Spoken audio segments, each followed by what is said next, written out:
Hello everyone, my name is Sarah Ingalls and this is my discussion post 4. And for my discussion post, I will be doing the Rwandan genocide of 1994. So in the Rwandan genocide, it mainly involved two groups of people. The dominant group was the Hutu people and the subordinate group was the Tutsi people. The two groups were very similar as they spoke the same language, they had very similar customs and traditions, and they even lived within the community together, just the big difference being that ethically they were different.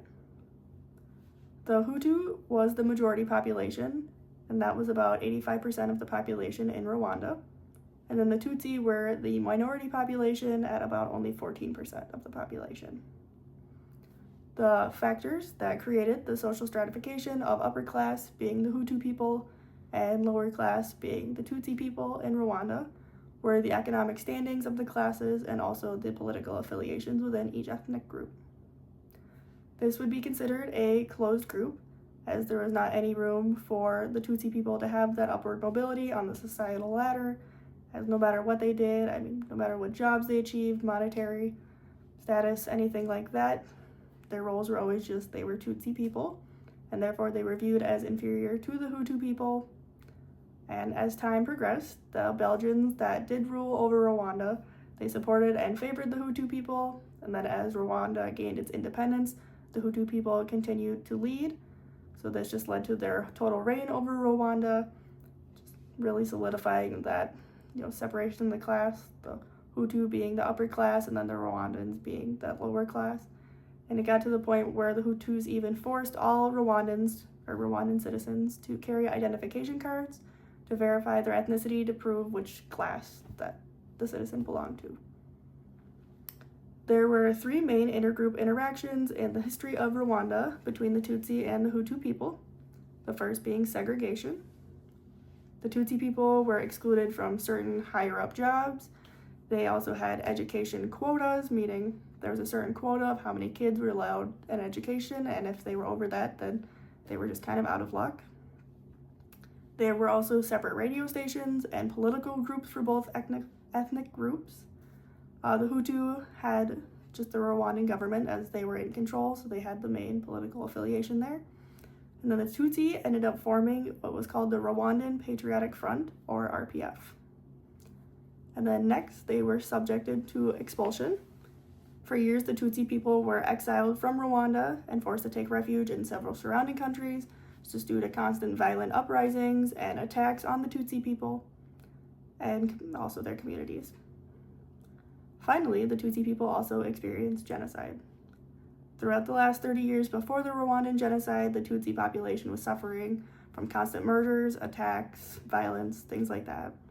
But in 1994, the genocide started when the Hutu people shot down a plane with both the Rwandan president and also the Burundi president inside, and then announced over the Hutu-only radio station that it was time to take action and get rid of the Tutsi cockroach problem and start killing, basically.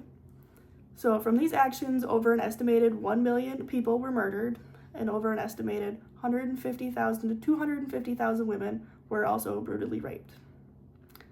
There were Hutu militiamen along with their military troops setting up roadblocks to stop and identify Tutsi people, and then along with the Tutsi people, they were also murdering what were considered to be moderate Hutu government leaders, basically just any government official that didn't agree with the rule that, the Hutu people were superior. The human rights that were violated of the Tutsi people were honestly just a lot of them, but just to summarize some of them, where all human beings are born free and equal in dignity and rights, which we just know in the case of Rwanda, this was not the case. If you were born as a Tutsi person, then you were just automatically treated as less than of a person. Another one is everyone is entitled to all rights and freedoms set forth in this declaration without distinction of any kind, such as race, color, ethnicity, etc. Again, that just wasn't the case in Rwanda. Another one is everyone shall have the right to life, liberty, and the security of person. Again, people were murdered in Rwanda all the time just for being Tutsi, and then especially before the genocide, but then especially when the genocide happened, they were all just murdered just for simply being Tutsi. Another one was all are equal before the law and are entitled without any discrimination to equal protection of the law. And again, we know this was not the case, especially with the segregation and things like that. They were subjected to a lot of unequal treatment. Another one is everyone has the right to leave any country, including his own, and return to his country. But when a lot of residents were exiled, they weren't allowed back, or it wasn't safe for them to come back, so we know that this wasn't the case either. Another one is everyone has the right to take part in the government of his country, directly or through freely chosen representatives. Again, we know between the separation of the two political parties, anyone that became associated with that RPF, the Rwandan Patriotic Front, was considered a traitor and attacked, so we know that this was a violated human right as well. And another one is everyone has the right to work, which again, when I mentioned the segregation, certain higher up, better jobs were withheld from the Tutsi people just because they were considered only good enough for the Hutu people, and the Tutsi people weren't good enough to have these roles. And finally, another one that I picked was everyone has the right to an education, again, because we know they had those educational quotas, so there was a lot of Tutsi people that didn't get the right to an education.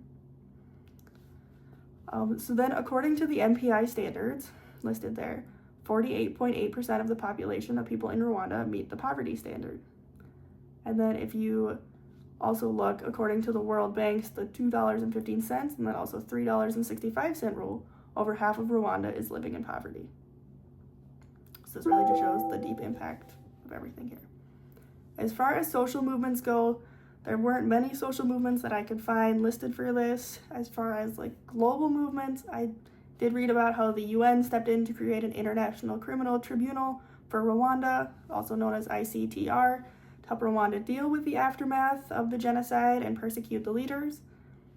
And then as far as more of a positive note, I did read about how the University of Minnesota had wrote that Minnesota named April 7th National Rwandan Genocide Remembrance Day.